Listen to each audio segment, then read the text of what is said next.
isa, 21 years old, minyo ug may duha ka anak nga nag-edad og 3 ug ang ikaduha mag 2 anyos. Taga Davao del Norte, punto medikal kini akong suliran.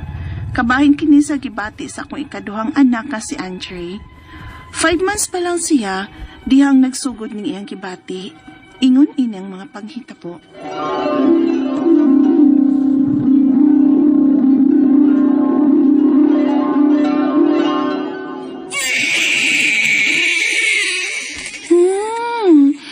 Naghilak man ng baby na mo, ha?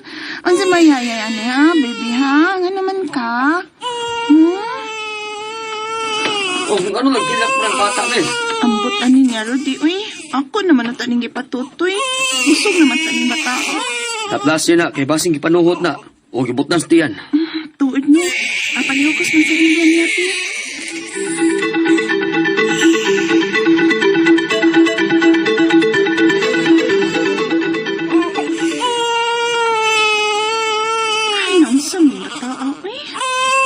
Naplasa na nato kay nagtutan gipanuhot o gibutdan lang stiyan. Pero ay gihapon ng hilong.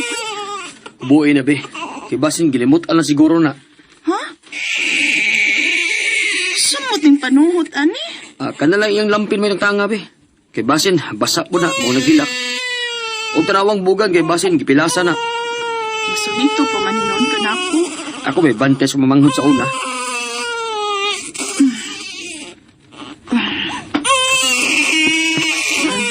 Nana, natangtang na na kong iyang lampin. Umunggoy kilos yung bugan, good. Pero, Saman? unsa ni Rudy? Ang iyang itlog ba? Mura man og naay hubag. Unsa? Tangawa na, good. Oh, gamay ra siya, pero mura yung hubag ay. Ay basing pinakar nagmananap, oy. Kay mura mo pinakar baga ko. Gamay raman. Mo ba? Ang butangin na natong ulpit na hanghang bitaw. Aramayo na. Kay basin mao na iyang gilakan. Kay gipaag na siguro na siya mananap. Ay, so yan lang din ako gilot-hilot. Ay, basig mawara.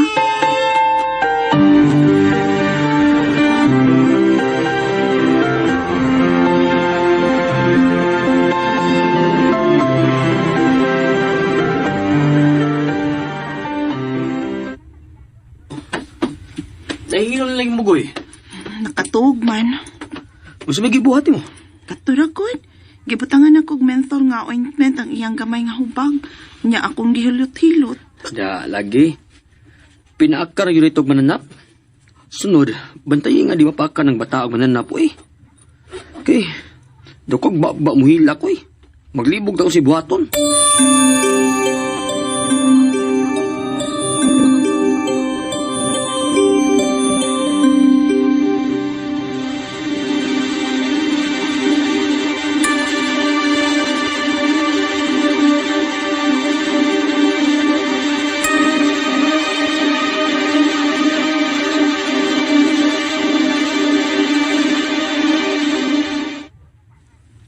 Ready? 6 months na dudong Andre ba? Pero kato bitong hubag siyang itlog nga nagtuot ang pinakan lagmananap, naabayak hapon. Ha? Wa man ikam sulti na ko. Ay mainom-dom raman sa kung muhilak siya. Nya, to ang mapukas trabaho, bi. Nya karon kay, mi ana magkadako, uy nya. Misinaw man ang iyang itlog. Ay, naunsa man kabilis sa, eh. Unsa man, di ba, buwan na, di ba?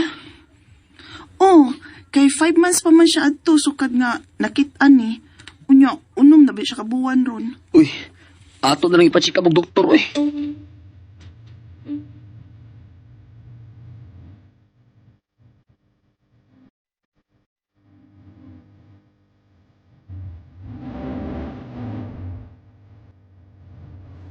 Wa pa tayo pidya doktor karon ma'am, sir. Ako lang ang nurse ang naka-duty.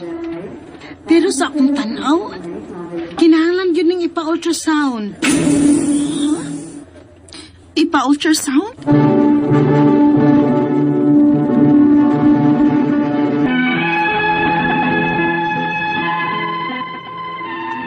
Wa ko madahom nga katong nakita namo sa itlog sa akong anak nga gituhuan ng namong pinakan og mananap kinahanglan bang ipa-ultrasound? Motong, amo yung ipa-ultrasound, kay mao man sa ingon sa doktor. Unya, doktor. May ugat siya nga may nisud nga tubig. Ha? Tubig nga misod sa ugat, Dok? Dito miagi sa ugat ang tubig o mipaingon sa iyang itlog. Mao ni nga bidako ang iyang itlog. Oo niya. Unsaon man ni, Dok? O kinahanglan gini siyang operahan. Operahan, Dok? Oo, kay kinahanglan mga putlon kadtong ugat. Ginoo ko.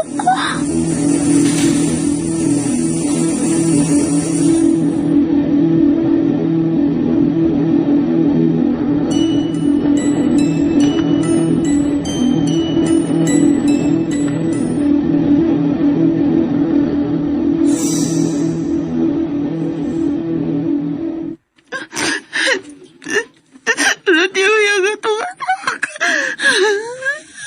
Ayaw ko magsigilak di Abilisa. Di kang kung nagtarong mo, anak. Sama niyo yung magkuhan na. Operahan man ang itong anak. Gamay pa anak niya. Unang pala kabuan. Gamay pa kay siya, Rudy. Kagwanta ka siya. Dili mo rin sa doktor, anak. Kung dili sab kaya sa doktor, uy. Ang atong problema karon, kung kaya ba natong bayaran ang operasyon?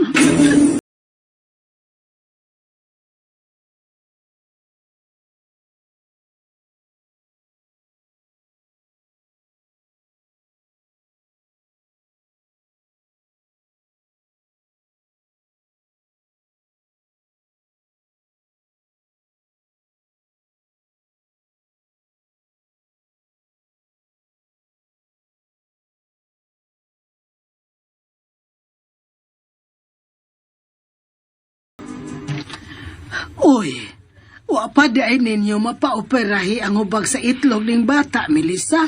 Mahadlok man ko, Makoy. Kay bata pa kayo siyang operahan.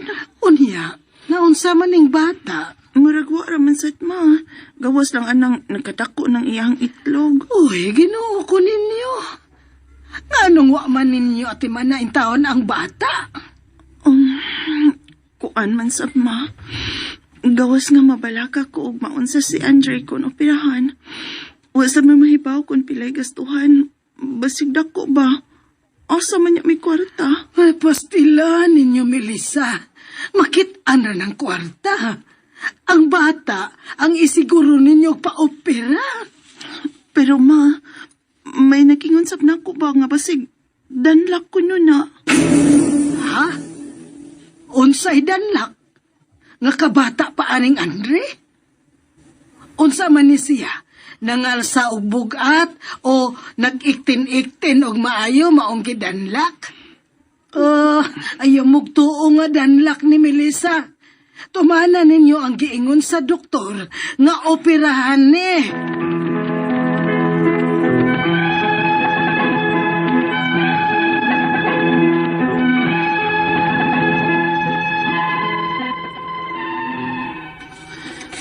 Huwag yun na mo mapaoperahi ang among kamanghurang anak. Kay wa man yun may makakitag budget para operasyon. Ug mahadlok pud lagi ko og maunsang akong anak nga operahan nga baby pa man kay siya. Karon kay tuig na siya kapin ug nagkadako na ang iyang hubag sa iyang itlog. Ang akong mga pangutana mao kining mosunod. Unang pangutana, 5 months pa lang ang among anak ug nihubag ang iyang itlog. Di ang among gipa-ultrasound, may ugat kuno nga nasudlan og tubig o mipadong sa itlog. Nganong nahitabo man na? Ikaduhang pangutana, giingnan mi sa doktor nga paoperahan, putlon kuno ang ugat. Safety ra ba gud na nga 6 months pa man tong higayon ang akong baby, diyang miingon ang doktor nga operahan siya. Ikatulong pangutana, ingon sa akong mama nga basin kuno og danlak. Danlak kon bagod ang baby nga 5 to 6 kabuan pa man siya. Wa man siya mangal sa og bugat og magkiat og maayo. Ikaw pa to katapusan. Unsa may among buhaton aron maulian ang itlog sa among anak. Kay maluoy kong magtan-aw nga lahi siya sa ubang bata. Tuig na siya karon. Okay na ka siyang maoperahan? Palihog, tabanggi ug tambagi ko, kini ang akong suliran, Melissa. Mayong adlaw mga suking tigpaminaw din sa tong programa, kini ang akong suliran. Once again, anya na sa bako si Dr. Rene Obra magiguban kaninyo karong adlaw. Ako motambag sa inyong mga medical problem, ka medical doctor man ako. Mga psychological, emotional ug behavioral kay usaman ako ka psychiatrist. O mga problema sa mga ginadiling drugas kay usaman ako ka drug addiction specialist. Classic pamaagi sa pagpadala sa mga sulat-suliran di kanamo. Pwede ka padala sa mong email suliran_612@yahoo.com or sa akong Facebook account kini ang akong suliran official writers page o diri ba sa mong batan sa 3rd floor UCR Martinez Building Osmeña Boulevard ning Dakbayan sa Sugbo. Ang atong makutlo nga pagtulunan karong adlaw is that if you hate the ability to love yourself first. Sa niyo pag-love sa uban ug ikaw mismo way pagtagad si mong kaugalingon. Okay? So akong sabon ni pagpahibaw ning atong mga suking tigpaminaw nga kining purpose aning mga get together, mga reunion is banding banding ni siya. Kita-kita go dili kay nagkita nimo sa imong classmate nga dugay na nimo makita imong ibuli. That is very bad. Ang ato magtatapo ko ng adlaw is si Melissa, 21 years old, taga Davao del Norte. Minyo ni siya og may duha ka mga anak. Tungod kini sa iyang anak nga si Enrico, no, na problema sa iyang testis, no? Murag na ining hubag sa iyang testicle, no? Okay, so may mga taga Davao akong kaila, no? Akong kaila da si Dr. Boy Duhali, Bob and Rose Trinidad, no? Ito mga suking tigpaminaw sa DOH TRC Argao na ilaw gining gisulat di ilaw gining gidagan ko nag-apas gyud ni Jeremy Sisiban, no? Si Lloyd Pocong, Bonifacio Hiramis, Joseph Michael Neri, Gistoni Mamulang, Geraldine Lopez, Rudel Andre Marson ug si Matt Flores, no? Diya sa Argao. Mga Kambirihan family, si Terry, si Alex, si Fe ug si Juan diya sa Kulawin, Madilikit ug Kapiuan, Argao. Mga taga-Union Buntok, nakita na yung mga Pilnar family, no? So, si Lynn, si Linda, si Jesus, akong amiga kayo, no? Si Felisa Gonzales Risitis, si Felix Gonzales, si Grace, ug si Brad Boy Diharmi, ug Jasmine Diharmi Marte. Majong pagpaminaw ninyo das Buntok, no? Ug mga abroad, no? Sige, text na ko ni si Tismel Caballero Agoy Barliso ug si Melanie Kimpan Albero. Okay, may pagpaminaw. Okay, note nga okay ra yung kinabuhi diya sa Middle East, no? So going back to our problem atong sulat-suliran ako ra gining paningkamutan nga matubag ni nako, no? So unang problema, unang pangutana ni Melissa, may tungod siyang anak, no? May tungod siyang anak. Sa naman yun, 5 months pa lang ang akong anak ug nihubag ang iyang itlog. Diyang among gipa ultrasound, may ugat kuno nga nasudlan og tubig ug nipadulong sa itlog. Nganong mahitabo man ni. So naay ugat o naadihay inguinal canal. Pagikam na sa itong abdominal area na da inguinal canal, may kasi Dr. Boy Ligo mo explain na ni, no? O si Dr. Don Garcia, mo na ilang mga experts, kay mga surgeon man ni sila, no? Gitawag ni nato kung tubig ganing maso diha, no? Hydrocele na siya. Pero kung part of the internal organ, kanang intestine na to, gitawag ni siya og hernia. So sa may hinungdan niya ni tungod kay congenital ni siya, murag da sa pagkatao. Namo koy opening between sa atong abdomen ug ang atong scrotum, kanang lapit na sa atong scrotum sa mga lalaki. Nga dili siya gyud ug nasakto pagka close as we grow. as we mature, no? So, kung kawa siya maayo magka-close, this will allow the entrance of fluids ng dapita. Accumulate ng dapita, mo nang gitawag na nila nato sa mong pinulungan mga doktor og hydrocele. Accumulation of fluid around the testicle. Sa mga bata ni siya, kasagaran siya congenital. So, kung idara na gani, dagko na yung mga due to some injury or inflammation or napauban nga kanang underwent og another operation nya na ay problema sa pag-repair na mga tumor diha or naabay mga parasite, no, kaning di man ni common sa ato kaning mga filariasis, no, di man ni common di sa ato pero naa ni siya may tabo ingon ani, no. So mo na ako ika-explicar sa mong unang pangutana, Melissa, nga inborn ni siya wa matarong pagka sirado ang opening between sa atong abdomen o scrotum kung balik ko mo nasudlan og tubig. Okay, ikaduhang pangutana, ging nami sa doktor nga paoperahan, putlon kuno ang ugat. Safety ra ba gud na nga 6 months pa man tong among baby diyang ningingon ang doktor nga operahan? Well, naman tayo mga pediatric surgeons, no? Natin mga ilan ning clinical judgment, no? Dili lang po ko mo intervene sa ilang clinical judgment kay mga surgeons, mga expert man ni siya about mga mga operahanan. Okay naman tiyale, Melissa, ilang kabalaka kay mga train na gini sila, no? Nga train na gini sila nga suggest nga operahan kay kung dili siya i-repair ang opening kung balikon ikan sa tiyan nato, abdomen nato ngadto sa atong scrotum. Of course, amura mga lalaki, no? Wala mo may skruto mga babae. Posible nga dili lang fluid ang mahugya, kundi hangtod ang small intestine, part sa small intestine mo nang gitawag og danlak or hernia, no? Dako ang itlog ug kinahanglan gyud siya surgical intervention. Sunod nga pangutana, ingon sa akong mama nga basin kuno og danlak kon bagod ang baby nga 5 to 6 ka buwan nga di pa man mangalsa og bugat o magkiat ug maayo. Posible na siya. Posible pero sometimes this will resolve without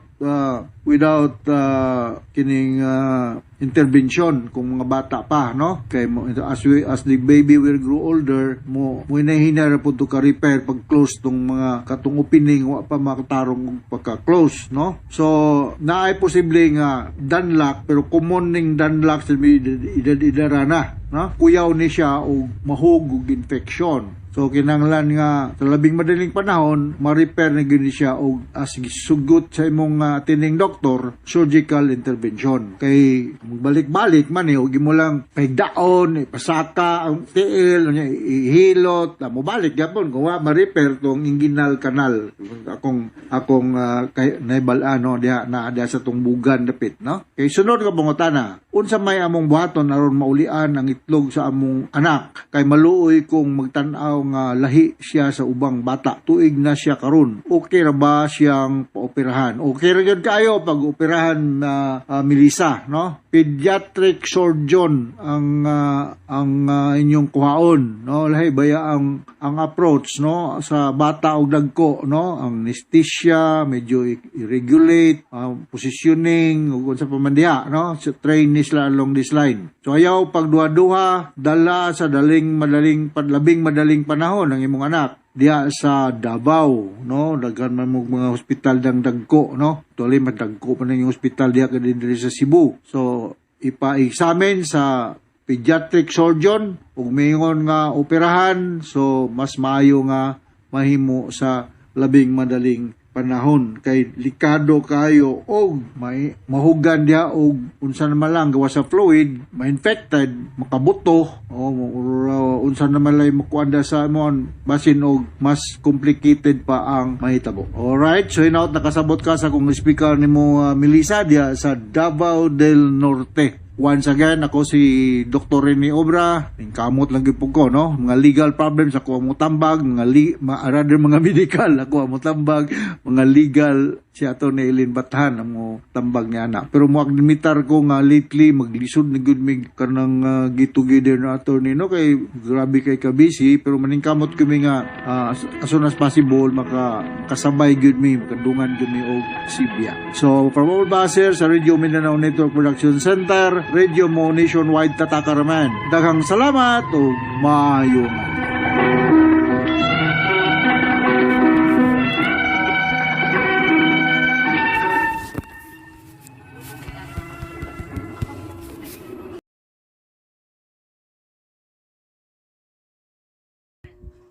And ayan, nadunggan na to guys ang laing episode karong adlaw diri sa kini ang akong soliran kaagi ni Melissa nga medical problem guys no, sama sa atong nadungga nagproblema siya sa iyahang anak no nga matud pag gidanlak, pero posible ga guys pwede dahil no nga madanlak ang bata nga kuan pa no, isa pa ka tuig.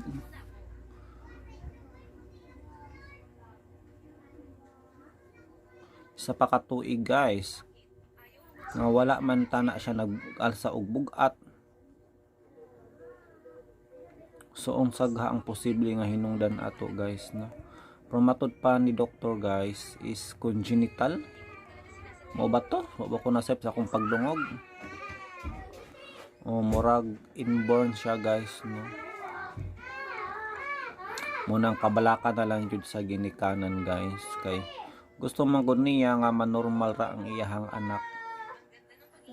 Pero karon wala gito guys no, nidako ang itlog. O gusto na yan ning paoperahan no mintras bata pa kay syempre laing ipaminawon guys no nga bata pa dakog itlog gidanlak. Pangit kayo siya guys. Ug para pod no malikayan kung unsa man gani ang mga komplikasyon ani.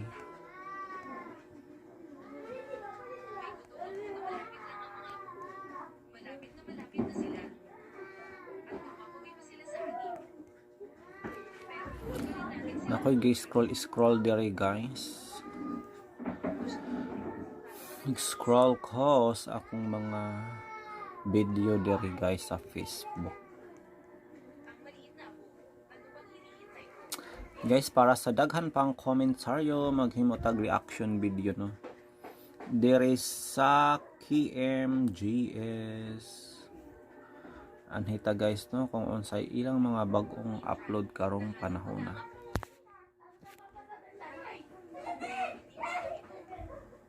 Lag po kay nagsipuna oy.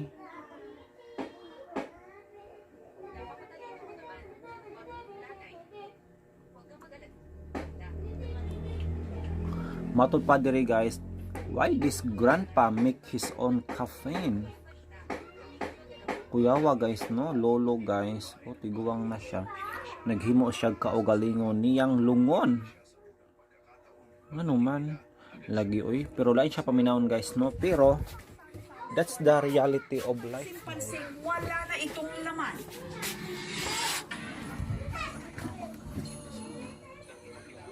Ala. Maliban na lang sa nakadisplay ritong kahon. But that's the reality of life man good guys no. Nga ang tao daw nagikadapusan no. Pero nganong siya guys kakaiba kay naghimo man gud siya kaugulingong lungon niya no. Dili kay nagpa-insure lang siya sa insurer like Sun Life, Manulife, di ba?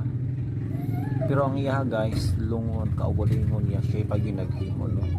Pero lagi murag na depre. Okay balo naguro na siya guys no nga hapit na siya mawala. Tiguang na pud siya basin og dugay na punong nawala ang iyang partner guys mo nang nakaunaw na siya maghimo na lang pud siya kaugalingon niya no para makauba na niya ang iyang asawa. So kung unsa man gani hinungdan guys nga naghiwo man siya kaugalingon niyang lungon atong siron. Ito simpleng kahon dahil kapag binuksan ito, matatagpan na isa pala ito. Ataol. Sa dumadaan ako dyan, ayaw kong tumingin kasi natakot ako. Sa halip ngayon ang kayo, lalo na kung gabi, hindi kami nakakatulog. Buwan na siya naninda guys pero ang iyang gi-display ang iyahan na lang gihimo ng ngalungon at bang payo sa iyang tindahan. So syempre kahadlukan siya guys ilabi na kung gabi makaako ga pagtan-aw. Hindi naman daw ito punerarya. Wala rin ditong lamay. Kung gayon, para saan at para kanino ang kabaong na ito? Amo ini ang kabaong ngayon panday marakan. I found this mini shelf on Shopee. It's packaged very well. Let's build it together. It comes with a screwdriver and screws. The wooden planks are very sturdy. Sama niyo. You can also adjust it to your liking. I love Sabihin ako. Sabi sa iba, malain kung noon maghimo daan sa kalahon. Ano man ang ikaraot sa paghimo sa kalahon. So para sa inyo guys, lain ba paminahon nga maghimo og kaugalingon nimong kabaong? Pero sa ako murag dili man siya. Pareharan po na gud sa nag-apply kag insurance, di ba, sa Sun Life, Manulife, sa St. Peter, di ba? Pareharan na siya ana. Pay syempre kung ma-apply kag St. Peter, di ba? Gi-insure naman po ang imuhang kuan burial ana no. So samara po ni sa tiguang guys no nga naghimo siya glungon kay wala gono na siya St. Peter no. Ito ang kwento ng buhay at paghahanda sa kamatayan ng 92 anyos. Ay kaluoy, 92 years old naman po dai siya guys. Oy, pero it's a blessing no nga niabot siya guys og inana no nga katigaw langon. Di ba? Sayo ta dili tanan makabot og inana katigaw langon no. Ta makabot pa tanan siya 100 years old no para makadawat siya mga benefits. Na si Lolo Sailing.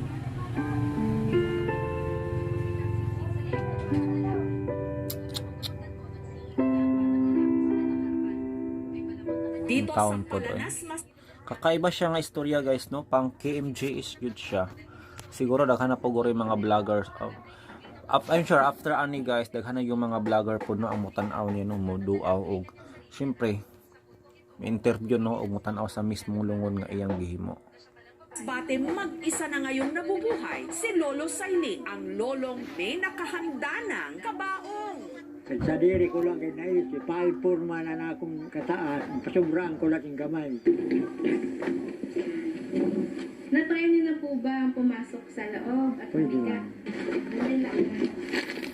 Hindi naman ako natatakot na nakakaig na ako sa akin. Kawaong, nahimo ko nga kabaong sakto lang sa akin.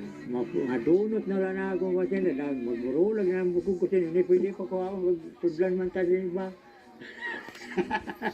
Pero yung paghimo sa lungon guys, kay grabe kaligon no. Sa gani siya nga kahoy oh. Murag plywood ni siya guys nga baga niya iyan na pong isapawan og kahoy. Panday guro ni si tatay no sa unang panahon guys kay siya makoy naghimo ani nga lungon niya nindot man pagka-design. Gipintalan pa niya no og pula. Kaya raw materyales fuertes. Gawa kasi sa punong mahogany na si Lolo Paraw mismo ang nagtanim. Tinanong ko, Mahogany guys, grabe na siya ka hardwood, di ba? hindi na kahoy. Mga Siya pa yun mismo ang nagtanom no? When he was 30 years old, karon 92, so ang kahoy guys 62 years old na. Grabe. Bura pala 30 ang edad ko. Kay pagtanong ko, naisipan ko na gagandaan. Na kung magdako, himuon ko na kawaong para sa akon. 50 anyo. Oo, na siya una guys no nga pag muna to yung mindset guys nga pag mudako ang kahoy, yan yung gamiton kay maghimo siya glungon para niya. Ug natuman gyud siya. Grabe. So kung 62 years ago, meaning that is 1963. 1963 pa niya nigitan no. Mahuganin akong ninataman. Bubulad ko yun para magkintab. Ang mga tungkad-tungkad sa adlaw. Kung naman ko man papapunan ko sa kakamagiri. Kaya ang ilang kapitbahay ni Lolo, pati na mga teacher at estudyante sa katapat niyang eskwelahan, kinikilabutan tuloy sa tuwing Noon di ba hadlo kaya naghimo siya kagulingong lungon. Gibutan pa gyud niya sa atbang siyang tindahan nga wala nay unod. 92 years old naman good siya. O andam na siya kay syempre tiguang na baya, pero bagsik pa plong, ha? Dawat niya, imagine 92 baya pod. So murag giguro nangulila guro sa iyang pamilya no, nga nauna na niya no. Munang ready na siya. Ug ang kahoy ha siya pa yun mismo ang nagtanom 1963 karon yan ang harvest kay gihimo niyang kuan. ilalabas niya ito. Pero dool ra sa eskwelahan ang mga bata ang mutan-aw mula bay mahadlok mga maestra. Di ba hadlok? Sumot na gabi eh. Na. takot talaga. Kaya nga, until now, hindi talaga ako yung parang nag-focus or tumingin ng matagal dyan sa kabaong niya. For sure po, kung mawala ni ha, gani, gidisplay pa, niya open, niya labyanan. I'm sure kung mawala niya siya nga plong no, kining tiguang, magpakita yung sa tindahan, kay ang memories manggod niya. Samot pa na yung lungon gidisplay na. Kay yan ako lang nabati na naghiman usad na tao sa diri niya nakabaong. Kakaiba siya na kwento kaya naisipan ko na i-vlog. Gi-vlog pala na siya ni guys no sa ka-vlogger din. Muna to na-discover no naabot sa KMGS. Og karon na featured na siya guys og nakita na yun tano kung unsa di ay ni siya no nga klase nga istorya. Kakaiba siya guys no. Kung gusto nyo matanaw guys no ang tinatibok ang istorya, paki-search na lang sa KMGS. Yes, wala diha guys, na-upload ni siya last 2 days ago. So ito na all for today, kay mag-edit na ta guys sa drama nga kaya akong suliran og unya no mga ang handumanan guys, kay wala ra ba tay upload ani gahapon. Og salamat sa mga nagpaabot no sa atong mga upload diri nga drama. Thank you so much guys.